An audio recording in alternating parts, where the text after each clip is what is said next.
وَلَقَدْ يَسَّرْنَا الْقُرْآنَ لِلذِّكْرِ فَهَلْ مِن مُّدَّكِرٍ۔ اور ہم نے قرآن کو سمجھنے کے لیے آسان کر دیا، تو کوئی ہے جو سوچے سمجھے۔ صوت القرآن، قرآن کی آواز۔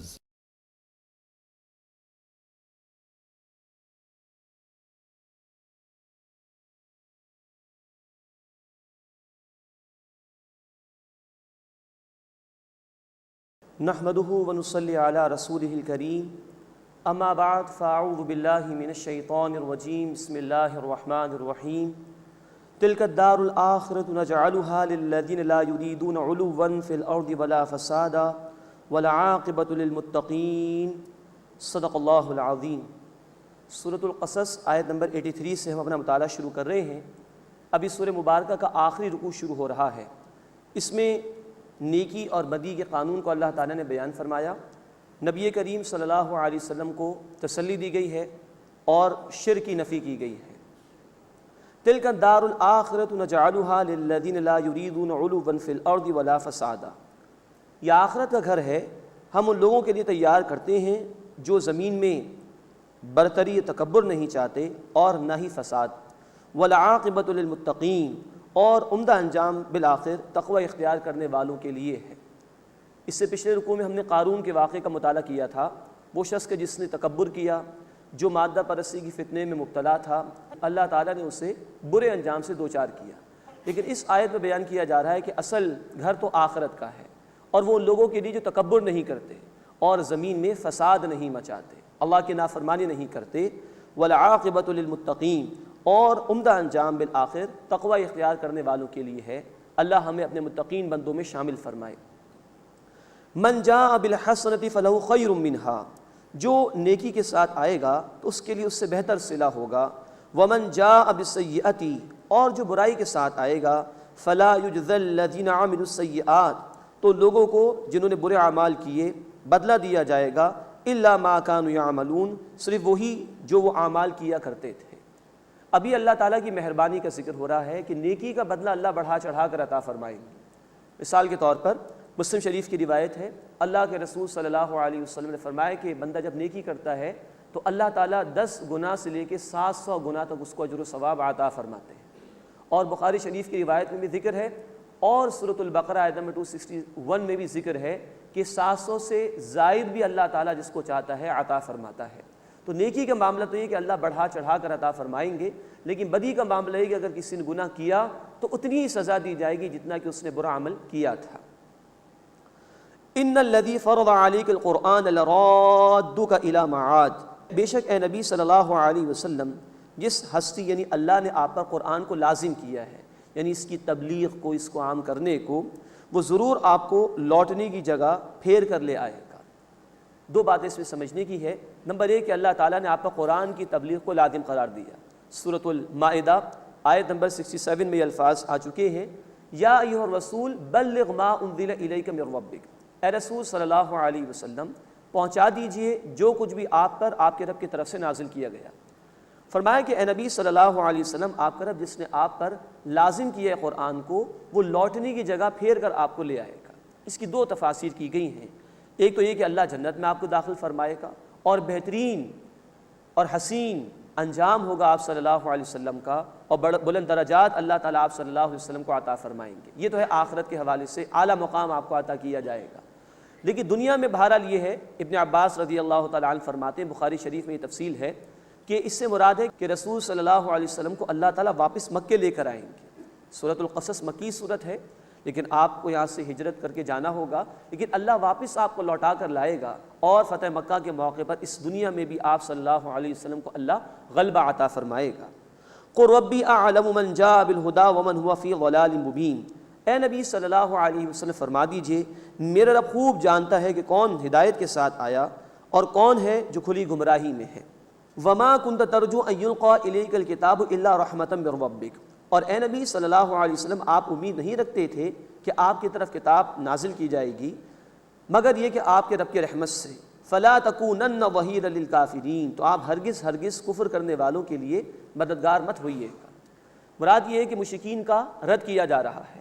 وہ کہتے تھے کہ آپ قرآن کے بجائے کچھ اور شے ہمیں پیش کر کے دکھائیے، اس میں کچھ رد و بدل کر دیجئے۔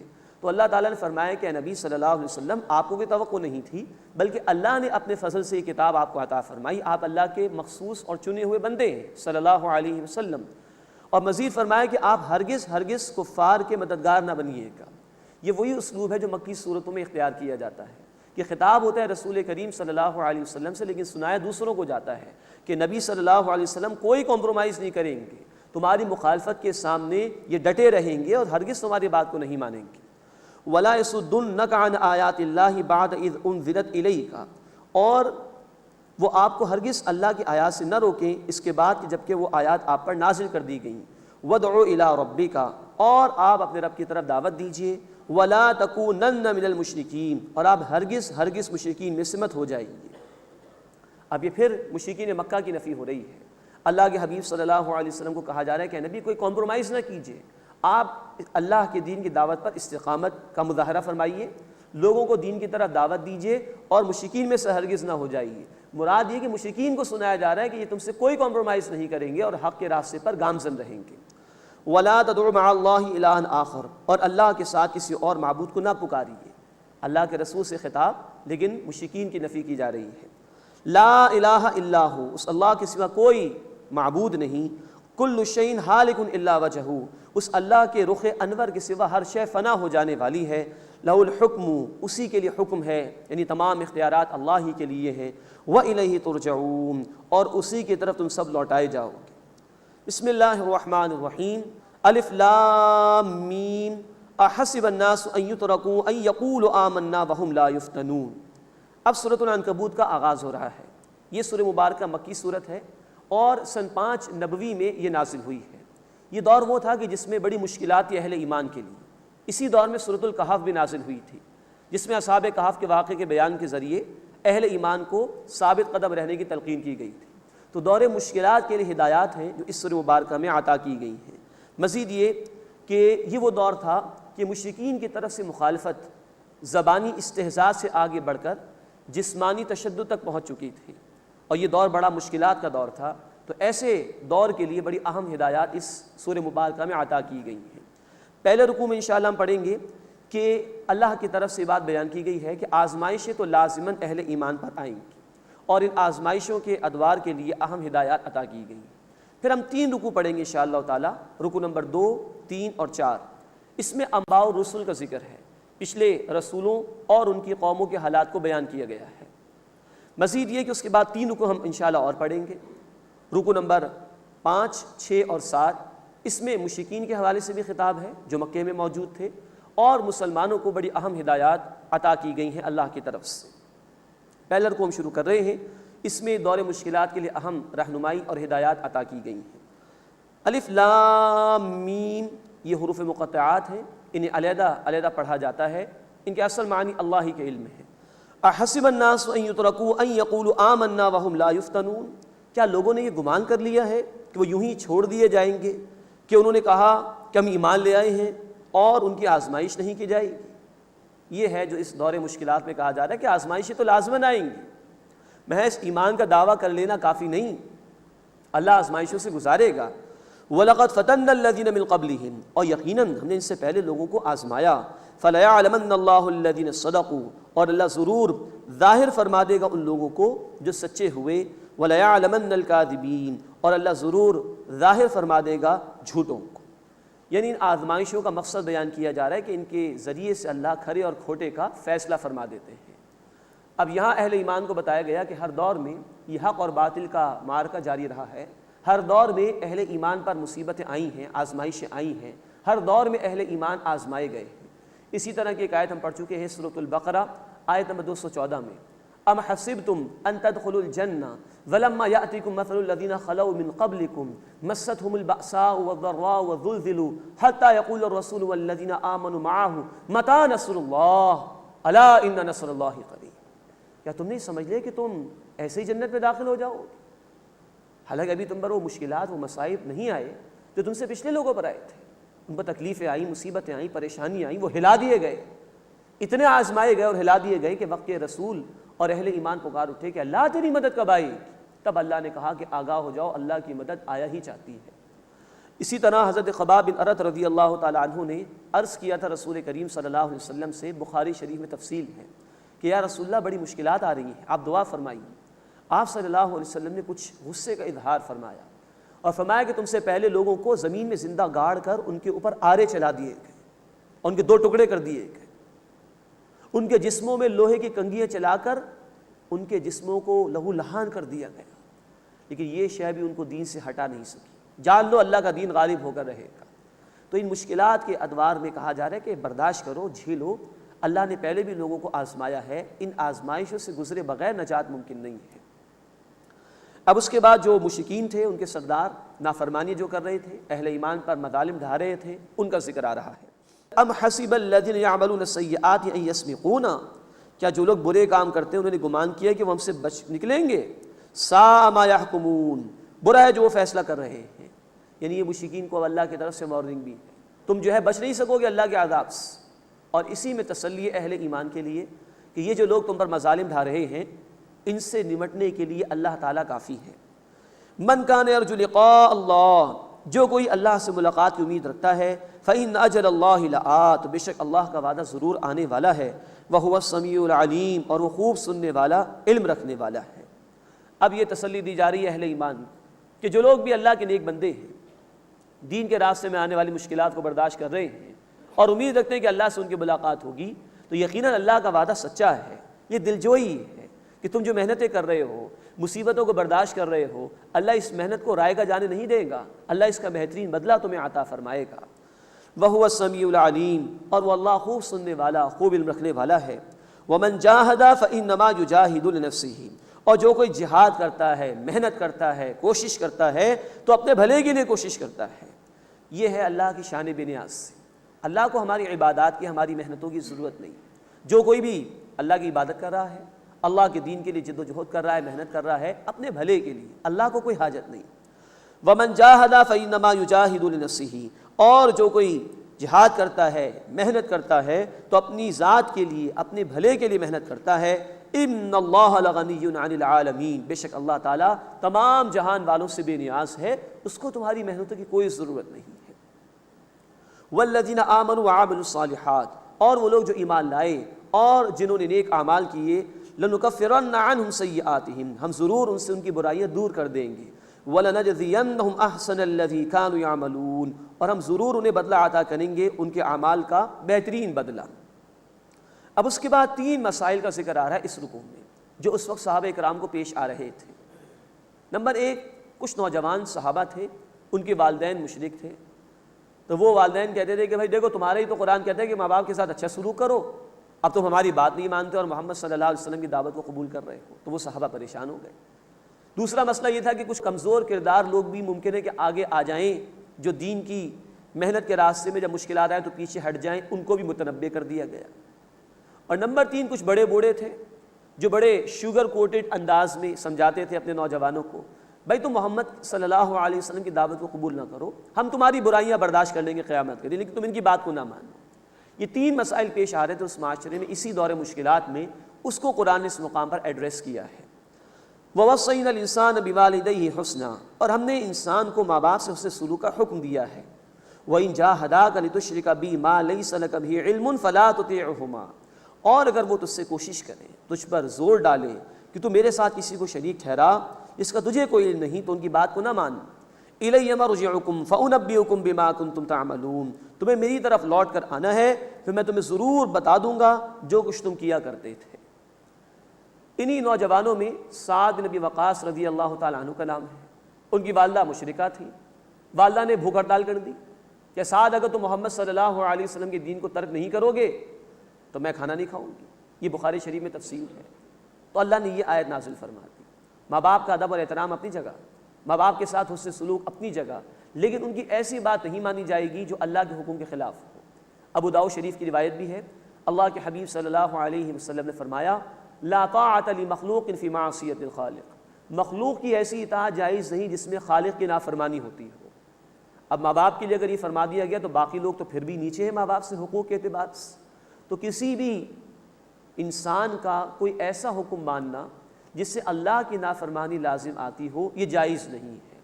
تو یہ تسلی دے دی گئی نوجوان صحابہ کو کہ یہ ماں باپ اگر شرک پر مجبور کریں، اللہ کی نافرمانی پر مجبور کریں تو ان کی بات نہیں مانی جائے گی۔ مزید مفسرین نے لکھا ہے کہ ماں نے کہا کہ سعد اگر تم نہیں چھوڑو گے تو میں اپنے آپ کو ہلاک کر لوں گی، میں کھانے کو ہاتھ نہیں لگاؤں گی۔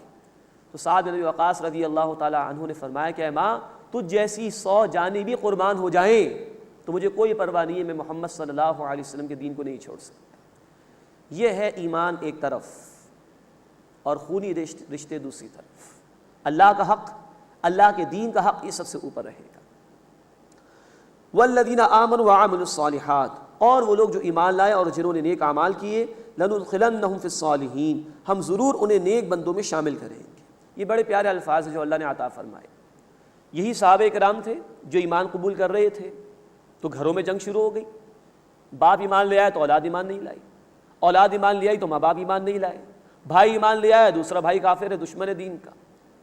تو ایک اعتبار سے کٹنا پڑ رہا ہے، لیکن بتایا جا رہا ہے کہ جو لوگ کٹیں گے اللہ ان کو نیک لوگوں میں شامل فرما دے گا۔ یہ ہے اصل میں اللہ تعالیٰ کا وعدہ اہل ایمان سے کہ دین کے راستے میں آؤ گے کٹنا تو ہوگا، اسی کے ایمان کا رشتہ مقدم ہے، لیکن اگر کٹ رہے ہو ایک طرف تو دیکھو اللہ کن لوگوں سے جوڑ رہا ہے کہ نیک بندوں میں اللہ تمہیں شامل فرما رہا ہے، یہ بھی تو سوچو۔ اب اس کے بعد ایک منافقانہ کردار کی طرف اشارہ کیا جا رہا ہے۔ نوٹ فرمائیے کہ یہ سورہ مبارکہ مکی صورت ہے، نفاق کا ظہور تو ہوا ہے مدنی دور میں جا کر، اور مدنی صورتوں میں اس کو ڈسکس کیا گیا، جیسے کہ سورۃ النساء اور سورہ توبہ میں تفصیل آ چکی ہے، لیکن کیونکہ ایک کردار کا امکان تھا کہ وہ آگے پیدا ہو جائے، اس لیے پہلے سے ہی مکی صورتوں میں متنبع کر دیا گیا۔ اور یہ واحد مقام ہے جہاں ہم دیکھیں گے آیت نمبر 11 میں کہ مکی صورت میں منافقت کے لیے لفظ آیا ہے منافقین کے حوالے سے۔ وَمِنَ النَّاسِ مَن يَقُولُ آمَنَّا بِاللَّهِ، اور لوگوں میں سے کچھ ہیں جو کہتے ہیں کہ ہم ایمان لائے اللہ پر۔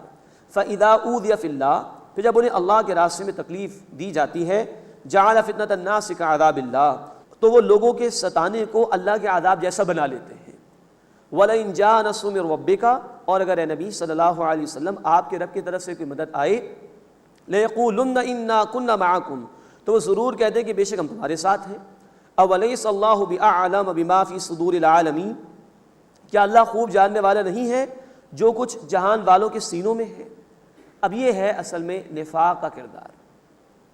منافق وہ ہوتا ہے کہ جس کو دنیا عزیز ہوتی ہے اور وہ دین کے تقاضوں کے مقابلے میں دنیا کو ترجیح دیتا ہے۔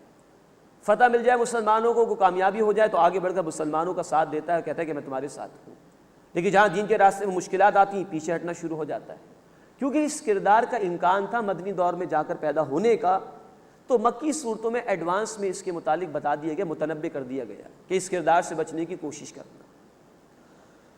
وَلَيَعْلَمَنَّ اللَّهُ الَّذِينَ آمَنُوا وَلَيَعْلَمَنَّ الْمُنَافِقِينَ، اور اللہ ضرور ظاہر فرما دے گا ان لوگوں کو جو ایمان لائیں، اور اللہ ضرور ظاہر فرما دے گا انہیں جو منافق ہیں۔ یہ واحد مقام ہے مکی صورتوں میں جہاں منافقین کے لیے لفظ منافقین آیا ہے، ورنہ مکی صورتوں میں نفاق کا مرض بیان نہیں ہوا عام طور پر۔ تو یہ ہے کہ اللہ تعالیٰ آزمائشوں سے اس لیے بھی گزارتا ہے تاکہ کھرے اور کھوٹے کا فیصلہ ہو جائے۔ جیسے سورہ آل عمران میں ہم نے پڑھا تھا غزوہ احد کے حالات کے حوالے سے کہ مسلمانوں پر مشکل آئی تھی تو اللہ تعالیٰ وعدے فرمانا چاہتا تھا کہ کون حق والے ہیں اور کون ایمان کے جھوٹے دعوے دار ہیں۔ اب اس کے بعد وہ تیسرا مسئلہ بیان ہو رہا ہے کہ جو بڑے تھے، بزرگ تھے اس معاشرے کے اندر، وہ اپنے نوجوانوں کو روکنے کے لیے کہا کرتے تھے کہ تم محمد صلی اللہ علیہ وسلم کے دین کو چھوڑ دو، اگر کچھ گناہ ہوگا اس میں تو ہم تمہاری برائیاں اٹھا لیں گے قیامت کے دن، ہم تمہارا بوجھ لاد لیں گے اپنے اوپر۔ وقال الذین کفروا، اور ان لوگوں نے کہا جنہوں نے کفر کیا، للذین آمنوا، ایمان لانے والوں سے، اتبعوا سبیلنا ولنحمل خطایاکم، تم ہمارے راستے پر چلو ہم تمہارے گناہ اٹھا لیں گے۔ وما هم بحاملین من خطایاہم من شیء، حالانکہ وہ ان کے گناہ اٹھانے والے نہیں ہیں کچھ بھی۔ انہم لکاذبون، بے شک وہ جھوٹے ہیں۔ وَلَيَحْمِلُنَّ أَثْقَالَهُمْ وَأَثْقَالًا مَعَ أَثْقَالِهِمْ، اور وہ ضرور اپنے بوجھ اٹھائیں گے اور مزید اور بوجھ اپنے بوجھ کے ساتھ، یعنی خود تو گمراہ ہوئے اس کا بوجھ، اور دوسروں کو جو دین کے راستے سے روک رہے ہیں، دین سے دور کرنے کی کوشش کر رہے ہیں، تو ان لوگوں کا بوجھ بھی انہی کے کھاتے میں ڈالا جائے گا۔ وَلَيُسْأَلُنَّ يَوْمَ الْقِيَامَةِ عَمَّا كَانُوا يَفْتَرُونَ، اور ان سے ضرور پوچھ گچھ ہوگی اس کے بارے میں جو وہ جھوٹ گھڑا کرتے تھے۔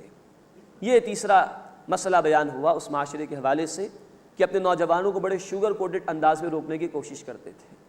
یہ رویہ آج کے ادوار میں بھی، یہ رویہ آج کے دور میں بھی ہمیں دکھائی دیتا ہے۔ جب کوئی نوجوان لڑکا یا لڑکی دین کی طرف آتے ہیں تو بڑوں کی طرف سے کچھ یہی کہا جاتا ہے کہ میاں ابھی ذرا زندگی کے بہارے دیکھ لو، کہاں بھی دین کی طرف چلے ہو، یہ ہم نے اپنے بال دھوپ میں تھوڑی سفید کیے ہیں، ذرا آگے پیچھے دیکھ کر چلو، ہم بے وقوف تھوڑی ہیں جو ہم نے یہ مال بنا کے رکھا ہوا ہے اور دولت جمع کی ہوئی ہے اور محلات بنا رکھے ہیں۔ یہ کچھ وہی انداز ہے جو یہاں تھا۔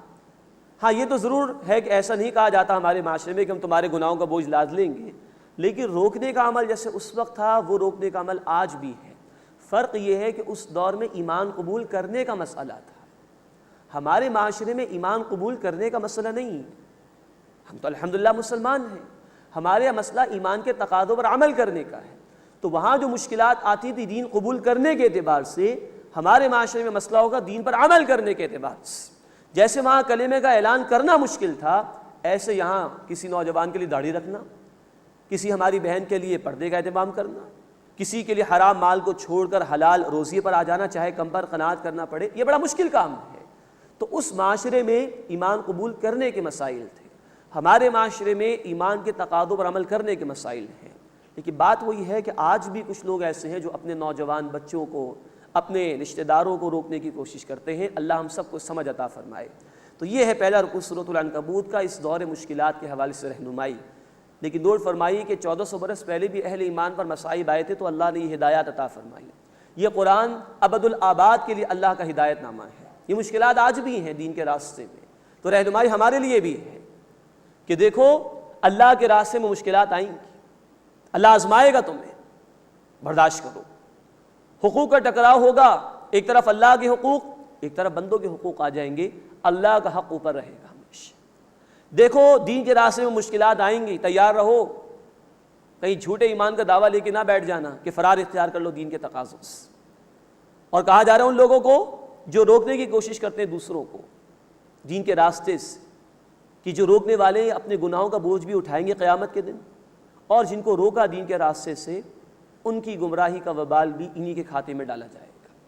وَلَا يُسْأَلُنَّ يَوْمَ الْقِيَامَةِ عَمَّا كَانُوا يَفْتَرُونَ، اور قیامت کے دن ان سے ضرور پوچھ گچھ ہوگی اس کے بارے میں جو وہ جھوٹ گھڑا کرتے تھے۔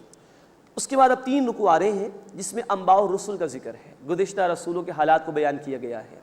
ربط یہ ہے کہ سن 5 نبوی میں اس سورہ مبارکہ کا نزول ہے، مشکلات کا دور تھا اہل ایمان کے لیے، تو پچھلے رسولوں کے حالات بیان کیے جا رہے ہیں کہ ان پر بھی مشکلات آئیں۔ اہل ایمان ہر دور میں آزمائے گئے ہیں، لیکن بالآخر اللہ کی مدد شامل حال ہو جاتی ہے اہل ایمان کے، تو تسلی بھی دی جا رہی ہے اہل ایمان کو۔ تو اب 3 رکوع ہیں جس میں گزشتہ رسولوں کے حالات کا ذکر ہے۔ اب نوح علیہ السلام کا ذکر آ رہا ہے دوسرے رکوع میں، اور پھر ابراہیم علیہ السلام کا تذکرہ آئے گا۔ لقد ارسلنا نوحا الی قومہ، بے شک ہم نے نوح علیہ السلام کو ان کی قوم کی طرف بھیجا، فلبث فیہم 1000 سنۃ الا 50 عاما، تو وہ ان کے درمیان 950 برس تک رہے۔ اندازہ کیجئے اتنا طویل عرصہ دین کے راستے میں دعوت دیتے ہوئے گزارا ہے حضرت نوح علیہ السلام نے۔ تو اہل ایمان کو بھی کہا جا رہا ہے کہ ان کے راستے میں مشکلات آئی ہیں، 950 برس تک انہوں نے برداشت کیا ہے۔ اب ہر دور کے اہل ایمان کو کہا جا رہا ہے تم تو ذرا سی زندگی کے لیے دنیا میں بھیجے گئے ہو، برداشت کرو۔ فَأَخَذَهُمُ الطُّوفَانُ وَهُمْ ظَالِمُونَ، پھر انہیں طوفان نے آ پکڑا جبکہ وہ ظالم تھے، یعنی نافرمان مٹا دیے گئے۔ یہ تسلی ہے کہ مخالفت کرنے والے اس انجام سے 2-4 ہوں گے جب بھی انہوں نے مخالفت کرنے کی کوشش کی۔ فَأَخَذَهُمُ الطُّوفَانُ وَهُمْ ظَالِمُونَ، پھر انہیں طوفان نے آ پکڑا جبکہ وہ ظالم تھے۔ فَأَنجَيْنَاهُ وَأَصْحَابَ السَّفِينَةِ، پھر ہم نے انہیں اور کشتی والوں کو بچا لیا۔ وَجَعَلْنَاهَا آیَةً لِلْعَالَمِينَ، اور انہیں یعنی نوح علیہ السلام کو اور ایک رائے ہے اس کشتی کو جہان والوں کے لیے نشانی بنا دیا۔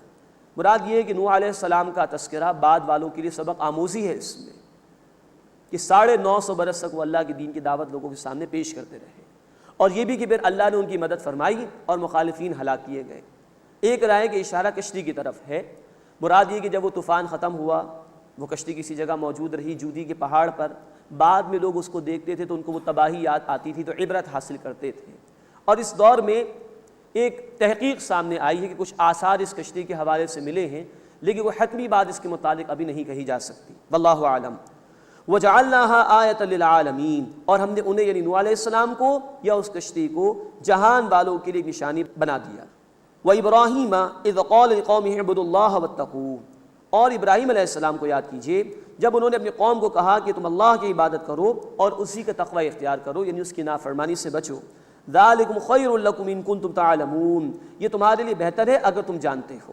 إِنَّمَا تَعْبُدُونَ مِن دُونِ اللَّهِ أَوْثَانًا وَتَخْلُقُونَ إِفْكًا، بے شک تم تو عبادت کرتے ہو اللہ کے سوا بتوں کی اور تم جھوٹ گھڑتے ہو۔ إِنَّ الَّذِينَ تَعْبُدُونَ مِن دُونِ اللَّهِ، بے شک جن کی تم اللہ کے سوا عبادت کرتے ہو، لا یملکون لکم رزقا، وہ تمہارے لیے رزق کے مالک نہیں ہیں۔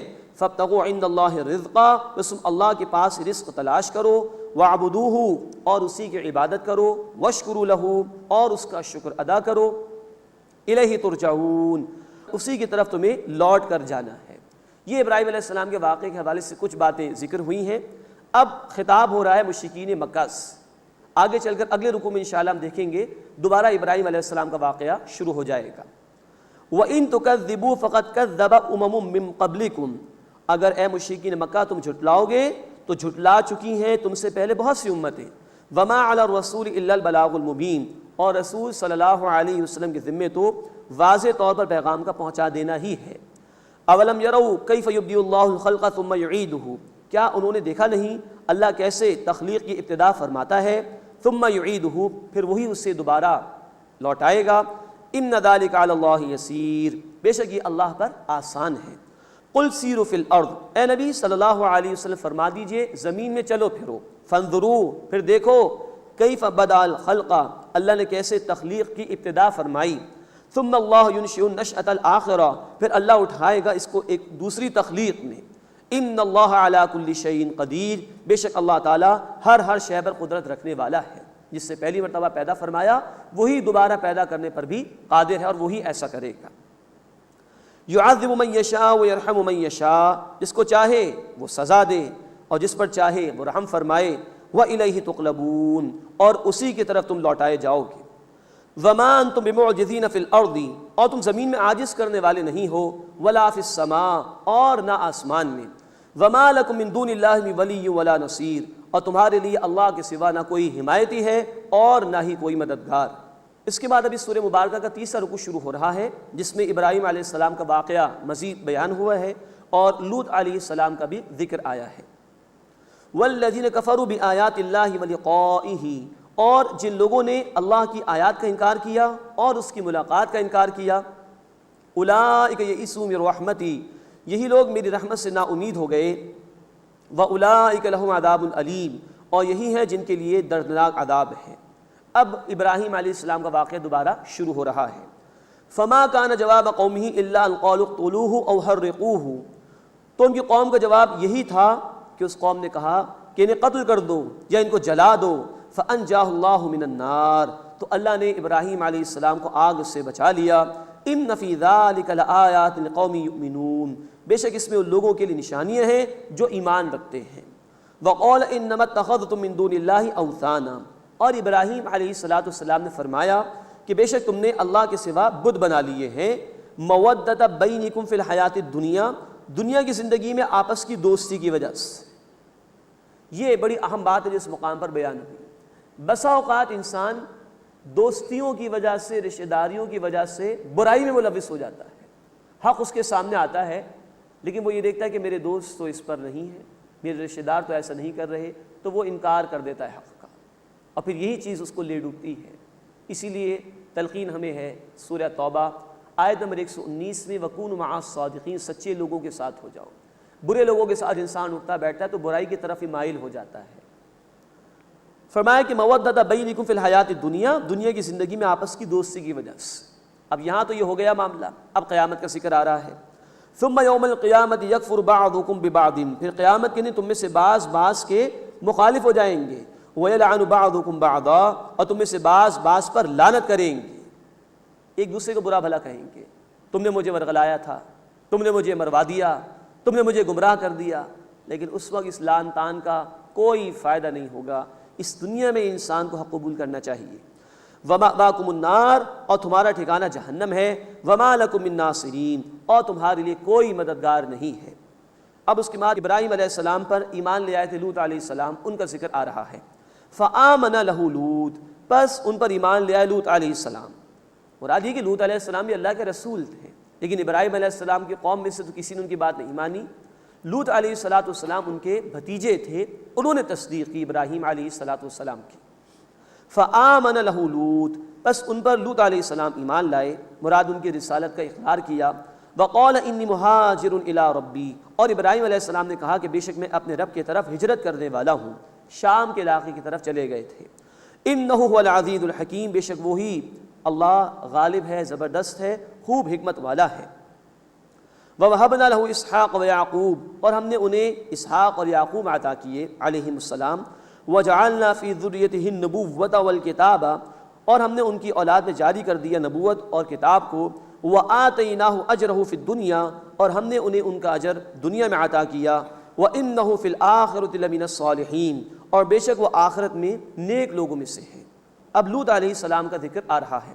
وَلُوطًا إِذْ قَالَ لِقَوْمِهِ، اور یاد کرو لوط علیہ السلام کو جب انہوں نے کہا اپنی قوم سے، اِنَّكُمْ لَتَأْتُونَ الْفَاحِشَةَ، بے شک تم بے حیائی کا کام کرتے ہو، مَا سَبَقَكُمْ بِهَا مِنْ أَحَدٍ مِّنَ الْعَالَمِينَ، جو تم سے پہلے جہان والوں میں سے کسی نے بھی نہیں کیا۔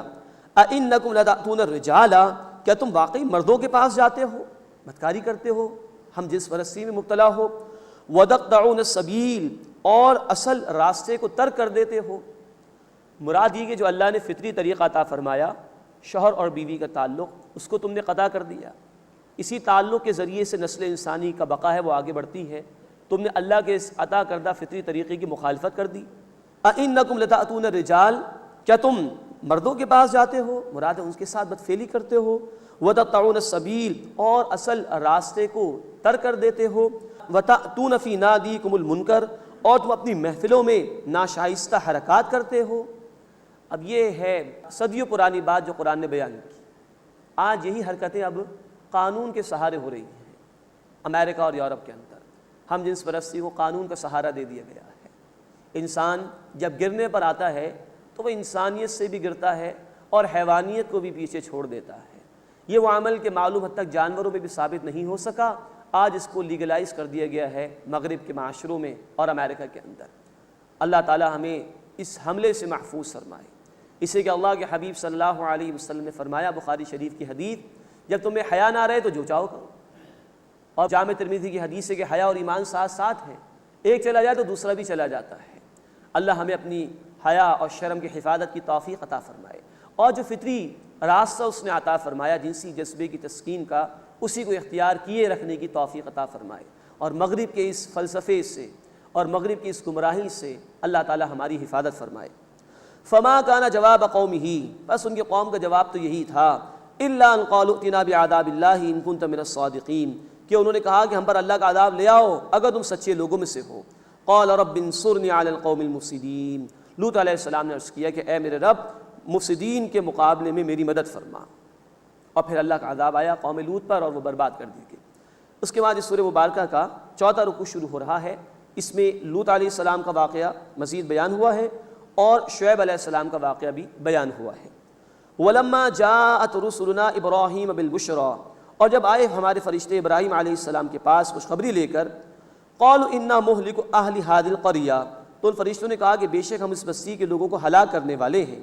ان اہلھا كانوا ظالمین، بے شک اس کے لوگ بڑے ظالم ہیں۔ قال ان فیہا لوطا، ابراہیم علیہ السلام نے کہا بے شک اس میں تو لوط بھی ہیں علیہ السلام۔ قالوا نحن اعلم بمن فیہا، فرشتوں نے کہا کہ ہم خوب جانتے ہیں اس کو جو اس بستی میں ہے۔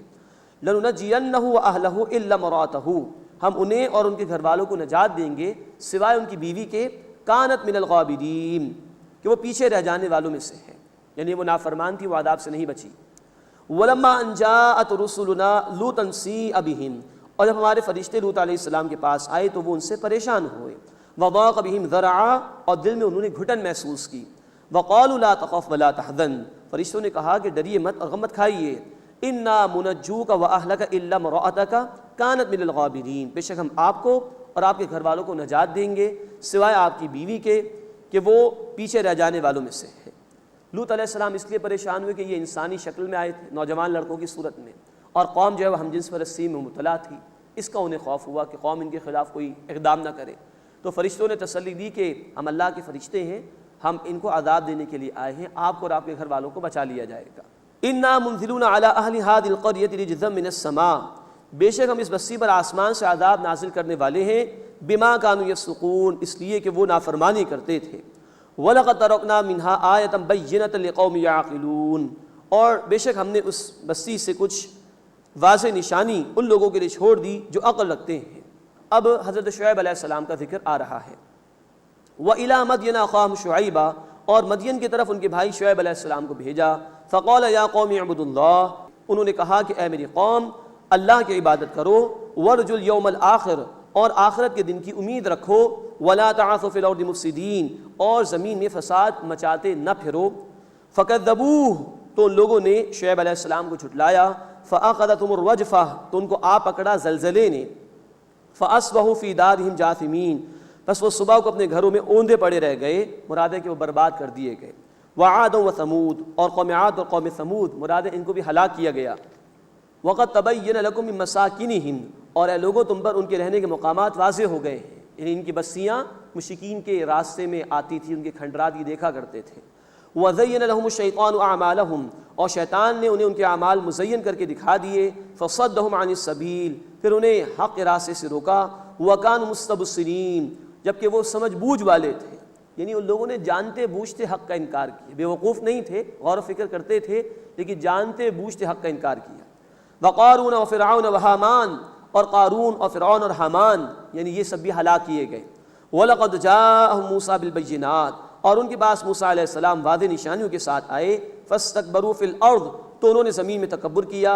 وَمَا كَانُوا سَابِقِينَ، اور وہ بچ کر نکل جانے والے نہ تھے. اب اس کے بعد تمام قوموں کا مجموعی طور پر ذکر ہو رہا ہے، اور جو مختلف طرح کے عذاب اللہ نے نازل فرمائے مختلف قوموں پر، ان سب کو اس ایک مقام پر اللہ تعالیٰ نے بیان فرمایا ہے. فَكُلًّا أَخَذْنَا بِذَنبِهِ، بس ہم نے ہر ایک کو اس کے گناہ میں پکڑا. فَمِنْهُم مَّنْ أَرْسَلْنَا عَلَيْهِ حَاصِبًا، تو ان میں سے ہے بعض کہ جن پر ہم نے پتھروں کی بارش برسائی، جیسے کہ قوم لوط. وَمِنْهُم مَّنْ أَخَذَتْهُ الصَّيْحَةُ، اور ان میں سے بعض کو چنگھاڑ نے آ پکڑا، جیسے کہ قوم ثمود اور اصحاب مدین یعنی شعیب علیہ السلام کی قوم. وَمِنْهُم مَّنْ خَسَفْنَا بِهِ الْأَرْضَ، اور ان میں سے بعض کو ہم نے زمین میں دھسا دیا، جیسے کہ قارون. وَمِنْهُم مَّنْ أَغْرَقْنَا، اور ان میں سے بعض کو ہم نے غرق کر دیا، جیسے قوم نوح اور آل فرعون. وَمَا كَانَ اللَّهُ لِيَظْلِمَهُمْ، اور اللہ ایسا نہ تھا کہ ان پر ظلم فرماتا.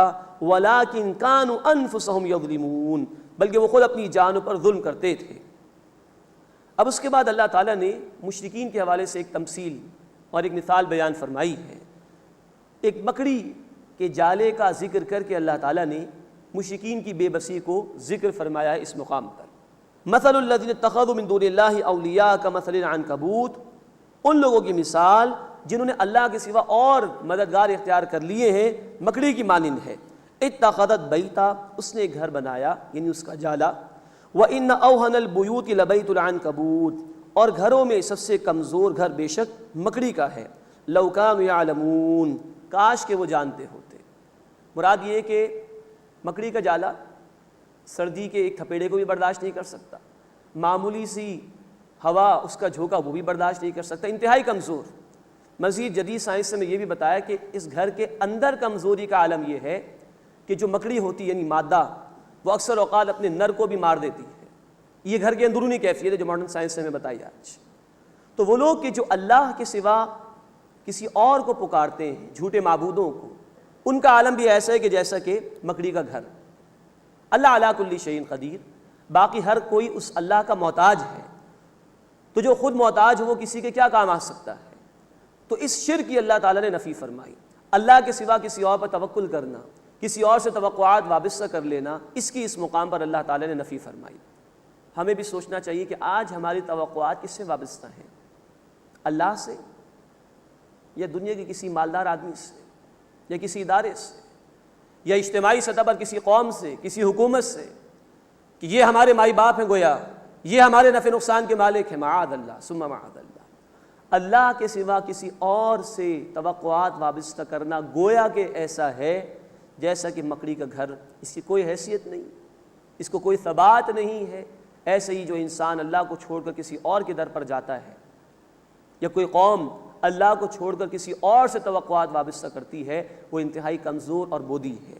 لو کانوا یعلمون، کاش کہ وہ جانتے، ان اللہ یعلم ما یدعون من دونہ من شیء، بے شک اللہ جانتا ہے جس کو وہ پکارتے ہیں اس اللہ کے سوا، وہو العزیز الحکیم، اور وہ اللہ زبردست ہے، حکمت والا ہے۔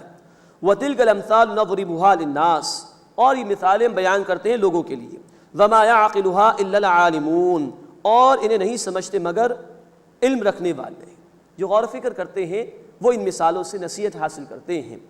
خلق اللہ السماوات والارض بالحق، اللہ نے آسمانوں اور زمین کو پیدا فرمایا بامقصد طور پر، ان فی ذلک لآیۃ للمؤمنین، بے شک اس میں ایمان لانے والوں کے لیے نشانی ہے۔ یعنی جو ایمان والے ہیں وہ اللہ کی اس کائنات پر غور و فکر کرتے ہیں، ان کو ایک ایک ذرے میں توحید کے دلائل نظر آتے ہیں، وہ اللہ ہی سے سہارا طلب کرتے ہیں، اللہ ہی پر توکل کرتے ہیں اور اللہ ہی کے ہو رہتے ہیں۔ اللہ تعالی ہمیں بھی اپنے ایمان والے بندوں میں شامل فرمائے۔ اس کے بعد اس سورہ مبارکہ کا 5واں رکوع شروع ہو رہا ہے، جس میں نوٹ فرمائیے کہ اہل ایمان کو بڑی اہم ہدایات عطا کی گئی ہیں۔ اب جو 3 رکوع اس سورہ مبارکہ کے، اس میں مشرکین کے حوالے سے بھی گفتگو ہے اور اہل ایمان کو بڑی اہم ہدایات اللہ کی طرف سے عطا کی گئی ہیں۔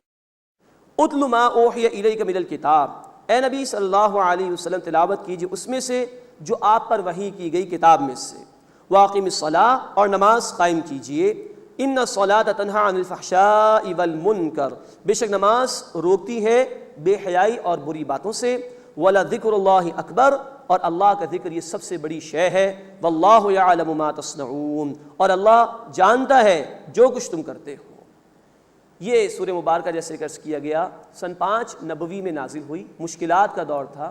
اب اس کے حوالے سے 2 بڑی اہم ہدایات، قرآن کی تلاوت اور نماز کا اہتمام۔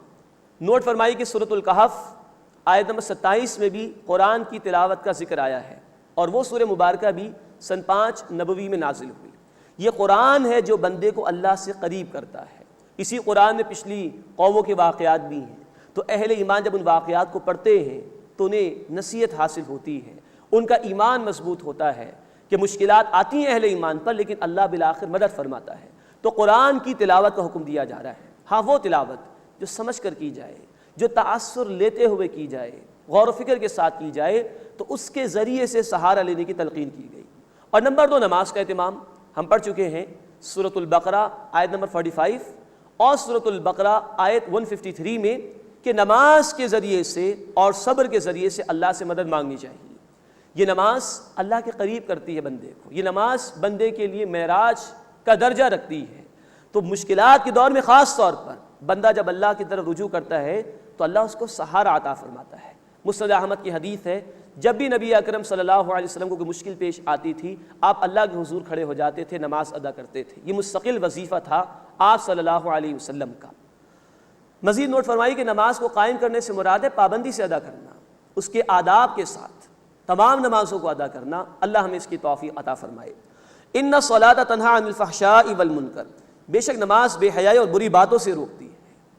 5 اوقات میں بار بار جب بندہ اللہ کے حضور جائے گا اور سمجھ کے قرآن پڑھے گا، سورہ فاتحہ ہی سمجھ کر اگر وہ پڑھ لے تو اللہ کی بھی یاد تازہ ہوگی، اللہ بدلے کے دن کا مالک ہے، قیامت کی بھی یاد تازہ ہوگی۔ پھر اے اللہ ہم تیری عبادت کرتے ہیں، ایاک نعبد، اپنے عبادت کا جو فریضہ ہم پر عائد ہوتا ہے وہ بھی یاد رہے گا۔ تو بار بار یہ نماز 5 اوقات میں جو دی گئی اسی لیے تاکہ اللہ کی اور آخرت کی یاد تازہ رہے، تاکہ بندہ گناہوں سے بچتا رہے۔ اور انشاءاللہ جو نماز کو اس کے آداب کے ساتھ ادا ہم کریں گے تو یہ نماز انشاءاللہ بے حیائی اور بری باتوں سے روکے گی۔ وقت لگتا ہے اس کے اندر لیکن روکتی ہے۔ لیکن اس میں ایک بات پیش نظر رہنی چاہیے، اللہ کے حبیب صلی اللہ علیہ وسلم نے احادیث میں ذکر کیا ہے کہ جو نماز انسان کو بے حیائی اور بری باتوں سے نہ روکے وہ نماز نہیں ہے۔ تو نماز ادا بھی کرنی، اس کی حفاظت بھی کرنی ہے، اس کے تقاضوں پر بھی عمل کرنا ہے، تو انشاءاللہ یہ نماز ہمیں بے حیائی اور بری باتوں سے ضرور روکے گی۔ وَلَذِكْرُ اللَّهِ اکبر، اور اللہ کی یاد سب سے بڑی شے ہے۔ قرآن کی تلاوت ذکر کا بہت بڑا ذریعہ، بلکہ قرآن مجسم ذکر ہے، الذکر ہے۔ سورہ الحجر آیت نمبر 9 میں یہ الفاظ آئے ہیں۔ نماز بھی اللہ کی یاد کا ذریعہ ہے، سورہ طٰہٰ آیت نمبر 14 میں یہ الفاظ آئے۔ لیکن نوٹ فرمائیں کہ ذکر ہر موقع پر مطلوب ہے۔ جمعے کی نماز مکمل ہو جائے تو کہا گیا سورۃ الجمعہ آیت نمبر 10 میں وَاذْكُرُوا اللَّهَ كَثِيرًا، کثرت سے اللہ کا ذکر کرو۔